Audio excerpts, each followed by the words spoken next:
今日はふすまのリメイク動画です。なんとミドリ安全の社員さんが DIY を教えに来てくれました。めちゃくちゃ詳しくて先生にしたいなって思うぐらいでした。ぜひその様子をご覧ください。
なんなかったんですけど、何がコツなんですか？当てるとき。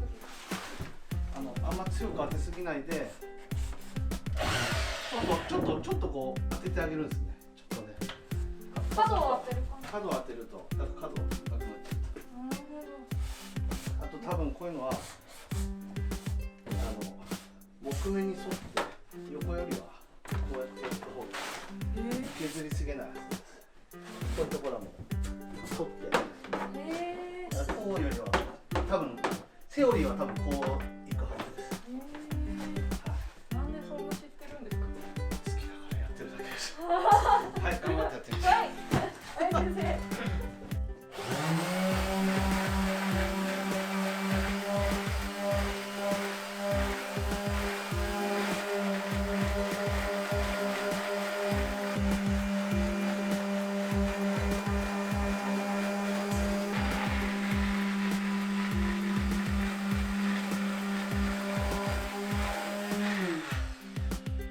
さっきより上達しました。コツがやっぱりすごい。